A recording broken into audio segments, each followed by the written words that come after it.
अस्सलाम वालेकुम नाजरीन, लाखों करोड़ों दरूद मोहम्मद सल्लल्लाहु अलैहि वआलिहि वसल्लम और उनकी आल पर। दरवाज़ा टीवी के मोअज़्ज़ज़ नाजरीन, आज का हमारा टॉपिक है रुसवाई का सफ़र। हमारे दो मसले हैं, मसावात और इंसाफ। हम उस वक्त तक इस दुनिया और उस दुनिया में तरक्की नहीं पा सकेंगे। उन्होंने मुझे हैरान कर दिया। मैं उनके पास इस्लाम को समझने के लिए आया था, लेकिन वो मुझे तरक्की की तरफ ले गए।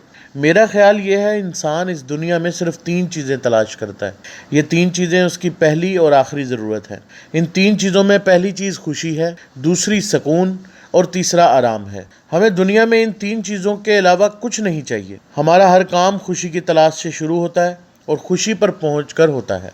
हम अगर खुशी तक ना पहुंच सकें तो हमारी हर कामयाबी, हर अचीवमेंट बेमायनी हो जाती है। सुकून हमारी ज़िंदगी का दूसरा बड़ा मकसद है। हम इबादत से लेकर खिदमत तक और अंधे को सड़क पार कराने से हज तक तमाम छोटे बड़े फरीज़े सुकून के हसूल के लिए अदा करते हैं, और अगर हमें इन तमाम फरीज़ों में सुकून ना मिले तो हम इन्हें फ़ौरन छोड़ देंगे। और हमारी ज़िंदगी का तीसरा टारगेट होता है आराम।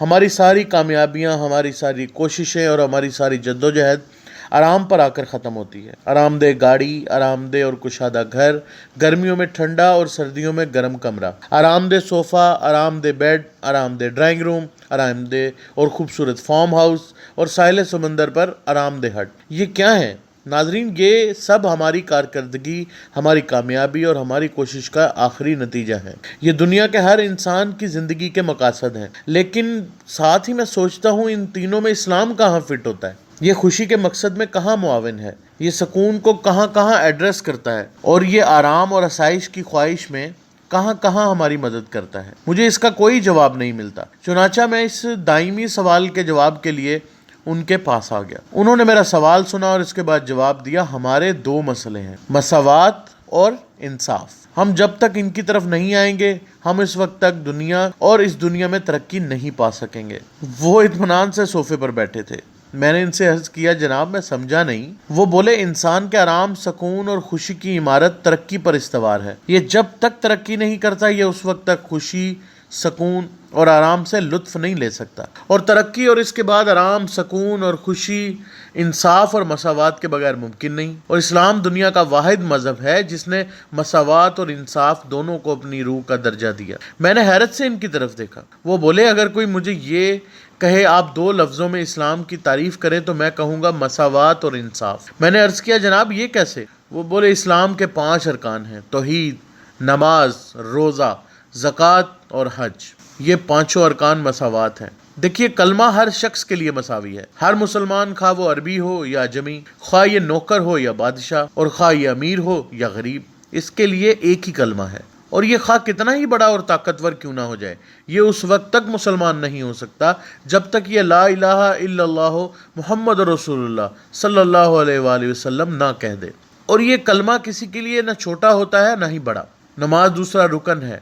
ये रुकन हर मुसलमान पर फ़र्ज़ है। आप बादशाह हैं, आपको नमाज पढ़ना पड़ेगी, और आप ग़ुलाम हैं, नमाज आप पर भी फ़र्ज़ है। और तमाम मुसलमानों के लिए वक्त, रकतें, नमाज का आगाज़ और नमाज का तरीक़ाकार यकसां है। और जब नमाज के लिए सफ़े बनती हैं तो बादशाह को अपने नौकर के कंधे के साथ कंधा जोड़कर खड़ा होना पड़ता है। इस्लाम में हरगिज़ ये गुंजाइश मौजूद नहीं कि आप बादशाह हैं तो आप वज़ू के बगैर नमाज पढ़ लें। आप अमीर हैं तो आपके लिए नमाज मुख्तसर हो जाएगी, और अगर आप मुलाजिम हैं, गरीब हैं या फिर ग़ुलाम हैं तो आपके लिए रकतें बढ़ जाएंगी। ऐसा बिल्कुल नहीं है। तमाम मुसलमान एक ही तरीके से और एक ही मकामी वक्त पर एक दूसरे के कंधे से कंधा जोड़कर नमाज अदा करते हैं, और उस वक्त कोई बड़ा और कोई छोटा और कोई ग़ुलाम और कोई बादशाह नहीं होता। रोज़ा इस्लाम का तीसरा रुकन है। ये भी बिल्कुल इसी तरह है। ये भी तमाम मुसलमानों पर फ़र्ज़ है, बादशाह हो या ग़ुलाम। एक ही वक्त है सहरी का, एक ही वक्त है अफ्तार का। इस दौरान कोई खा पी नहीं सकता इस वजह से कि वो बादशाह है, और कोई ग़ुलाम भी ऐसा नहीं कर सकता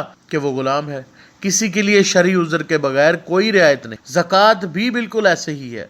हर मुसलमान पर आमदनी और बचत के एक खास हद के बाद ज़कात लागू हो जाती है, और ये ज़कात दिए बगैर मुसलमान नहीं हो सकता। और अगर ये ज़कात से इनकार करे तो हज़रत अबू बकर सदीक रज़ी अल्लाह तआला अन्हु जैसे शख्स पर इसके खिलाफ जंग लाजिम हो जाती है। आप हज को मुलाहिज़ा कर लीजिए। हज हर साहिब इस्तिताअत पर फ़र्ज़ है।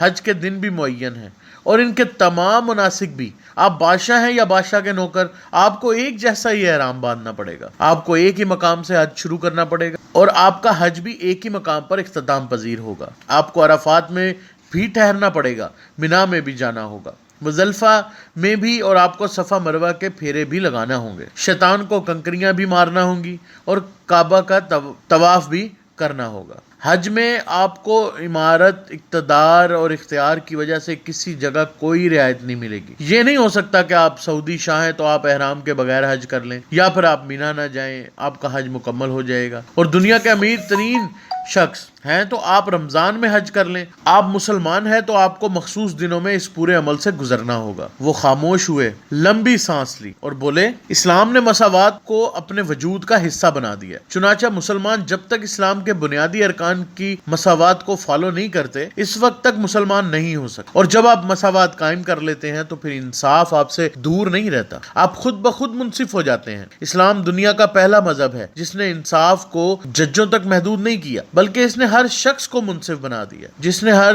مسلمان کو حکم دیا، تم اگر چرواہے ہو تو تم جج ہو، اور تم سے آخرت میں تمہاری بھیڑوں کے بارے میں سوال کیا جائے گا، اور اگر تم شوہر ہو، باپ ہو یا اولاد ہو، یا تم سے والدین کے ساتھ حسن سلوک، اولاد کی اچھی پرورش اور بیوی کو خوش رکھنے کے بارے میں پوچھا جائے گا۔ چنانچہ ہم جب تک اپنی روزانہ کی زندگی میں انصاف قائم نہ کریں، ہم اپنے زیر اطاعت لوگوں کے ساتھ انصاف نہ کریں، ہم اس وقت تک مسلمان ہی نہیں ہو سکتے۔ آپ آج کی پوری ترقی یافتہ دنیا پر نظر ڈالیں، آپ کو دنیا کا ہر وہ ملک ترقی یافتہ دکھائی دے گا جس میں مساوات اور انصاف ہے، اور آپ کو وہ ہر ملک غیر ترقی یافتہ دکھائی دے گا جس میں مساوات اور انصاف نہیں ہوگا۔ خواہ اس ملک کے تمام لوگ حاجی ہوں اور ہر دوسرے دروازے کے بعد مسجد ہو، اور اس کی زمین میں سونے، ہیروں اور پیٹرول کے سمندر ہو، لہٰذا جب تک آپ مساوات اور انصاف قائم نہیں کرتے، آپ اس وقت تک ترقی نہیں کریں گے، اور آپ جب تک ترقی نہیں کرتے، اس وقت تک آپ کے آرام، خوشی اور سکون کا سفر شروع نہیں ہوگا۔ ناظرین، میں نے عرض کیا، کیا پاکستان میں یہ دونوں چیزیں موجود ہیں؟ وہ بولے نہیں۔ میں نے عرض کیا کہ عالم اسلام میں ہے؟ بولے نہیں ہے۔ عرض کیا کیوں نہیں؟ بولے اللہ تعالیٰ نے اسلام اتارا تھا، سنی اسلام، وہابی اسلام، بریلوی اسلام